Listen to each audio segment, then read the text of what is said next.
उम्रा किया, होटल में जाकर सर का रुमाल खोल दिया, फिर 24 घंटों के बाद बाल काटे, लेकिन इस दौरान कोई गलती नहीं की, कोई साबुन कोई खुशबू इस्तेमाल नहीं की।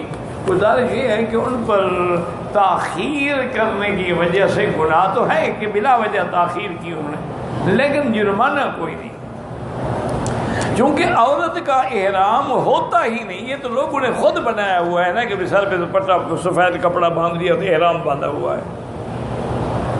इन्ना लिल्लाहि व इन्ना इलैहि राजिऊन। और ये इतनी बड़ी गलती है, अल्लाह माफ़ करे, कि बाद मेरी बेटियां मस्सा जो करें ना वजू के लिए उसके ऊपर करती हैं। कोई नऊज़ बिल्लाह ज़ख्म है, पट्टी बंधी हुई है, तुम उसके ऊपर कर रही हो। अगर वो न खोले और मसा पानी जो है बालों पे न लगे, उसके अंदर मसा ही नहीं हुआ, जब मसा नहीं हुआ वजू नहीं हुआ, वजू नहीं हुआ तो नमाज ही नहीं हुई।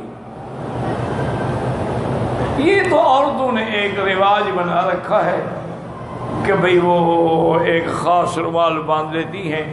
और इसी तरह एक और भी बड़ा गलत रिवाज है कि उम्रे के लिए औरतें जो हैं वो सफ़ेद कपड़े पहनती हैं।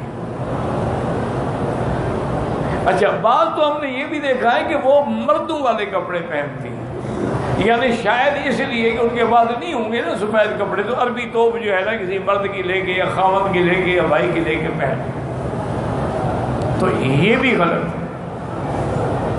औरत के लिए हजूर सल्लल्लाहु अलैहि वसल्लम का हुक्म है कि मर्दों के लिए सफ़ेद रंग जो है वो महबूब है, औरत के लिए रंगीन कपड़ा होना चाहिए।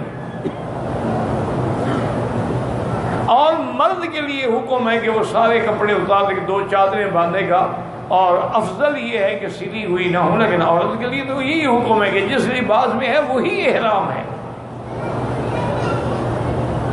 बस वो सिर्फ नियत करेगी, 2 रकात पड़ेगी, लब्बैक बिउम्रतिन लब्बैक अल्लाहुम्मा लब्बैक, बस एहराम हो गया।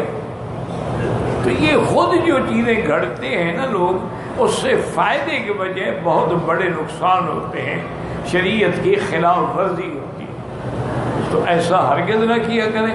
बहरहाल चूँकि वो कहता है कि 24 घंटे में उन्होंने और कोई एहराम की खिलाफ वर्जी नहीं की, तो उन पर जुर्माना कोई नहीं, क्योंकि उनका एहराम तो था ही कोई नहीं, वो तो वही कपड़े थे जो पहने हुए हैं।